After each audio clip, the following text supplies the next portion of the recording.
The Select Subcommittee on the Coronavirus Pandemic will come to order. I want to welcome everyone here today. Without objection, the Chair may declare a recess at any time. Pursuant to Rule 7D of the Committee on Oversight and Accountability, and at the discretion of Chairman Comer, Mr. Jordan, a member of the full committee, may participate in today's hearing for the purposes of questions. I now recognize myself for the purpose of making an opening statement. Today, the Select Subcommittee is holding a hearing to examine the Centers for Disease Control and Prevention's policies and decisions during the COVID-19 pandemic.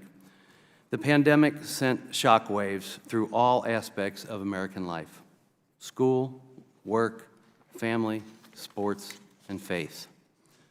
This was a novel virus. There was much we didn't know, and we didn't know how to react. Educated guesses were the best we could do in some cases, especially early on. But throughout, I maintained hope, and what should have and could have united our country, but did not, instead drove division, unfortunately. I was hopeful that the pandemic could be a unifying force for our country and for the world. After all, a common danger unites even the bitterest enemies. Unfortunately, in many ways, our public health leadership did not always rise to the occasion. Instead of being a calm and trusted voice of science and reason, the American people often felt let down, often deceived, and left damaged. Director Welensky, given how difficult it was to get you here today, with the HHS often negotiating on your behalf, it appears that maybe this administration did not want you to speak regarding these topics.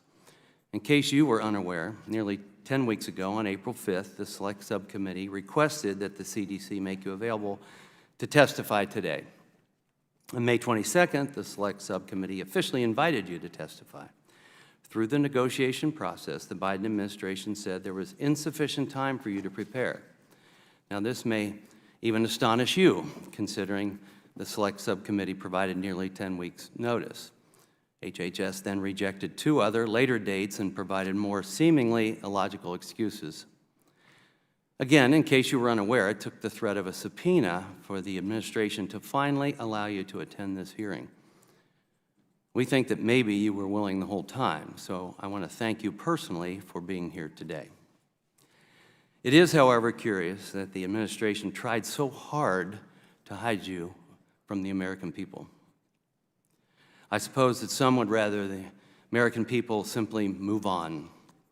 But without review of processes and decision-making, it's difficult to plan for the future. And there will be a problem again in the future. It is the duty of this Select Subcommittee to ensure that we address failings so we're not doomed to repeat them. As well, let's affirm the positives. These are our duties and our obligations. Throughout the pandemic, CDC published confusing guidance and made divisive and confusing statements, and we must talk about these things. Director Welensky, you made several of these statements yourself, some that even contradicted CDC's official guidance. We have many questions about some of the statements made by several people and directives made and facts that may be contradictory. Beginning with, on February 3rd, 2021, you said, quote, there is increasing data to suggest that schools can safely reopen, and that safe reopening does not suggest that teachers need to be vaccinated, end quote. The next day, then White House Press Secretary Jen Psaki said, quote, Dr. Welensky spoke to this in her personal capacity, end quote. That's interesting. You were speaking at a White House press briefing when you made the statement. The official CDC logo was behind you, and the transcript is on the White House website. Doesn't sound like personal capacity to me. Seems like the Biden administration just disagreed with what you were saying. And we'll ask you about that today. On March 29, 2021, Director Welensky, you also stated, quote, our data from the CDC today suggests that vaccinated people do not carry the virus, don't get sick, end quote. 3 days later, a CDC spokesman walked this back and said that you were speaking broadly and that some people who are fully vaccinated might indeed catch COVID-19. So this raises the question of whether the science supported what you are publicly saying or not. The lack of scientific awareness of the Biden administration became clear when on July 21, 2021, President Biden made the unequivocal statement, if you're vaccinated, you're not going to be hospitalized. You're not going to be in the intensive care unit, and you are not going to die. We will ask you about that and are interested in hearing if the data CDC had at the time supported that statement, or if it was made for political or other purposes. At times, CDC seemingly accepted guidance from political organizations instead of relying on the real-time scientific data. At our hearing in April with the American Federation of Teachers, President Randy Weingarten, we examined its interactions with the CDC. Dr. Henry Walke, a scientist at the CDC, described AFT's level of access as uncommon.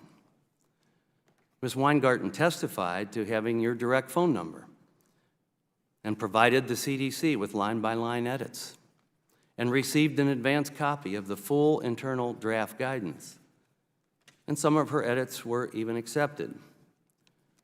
This level of access is uncommon.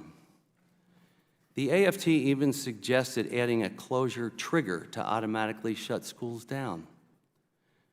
Even though this specific edit was not accepted, the others that were have had some severe consequences. And I believe it's appropriate for the AFT to seek CDC guidance, but not to give you or the CDC medical and scientific advice. Drug use, violence, mental health issues, and suicide among our nation's children have skyrocketed, while test scores have severely fallen. Some will attempt to undermine the Select Subcommittee's efforts by saying that hindsight is 20/20, or that we are playing Monday morning quarterback. But our role is to investigate the COVID-19 pandemic. This requires looking back in order to plan ahead. It requires asking questions to evaluate how decisions were made and how they were implemented. And once that is done, we may put forth solutions based on facts, not suppositions. So I look forward to a strong, respectful, and on-topic discussion. Honesty is non-negotiable. Again, I thank you for being here today, voluntarily, and I look forward to your testimony.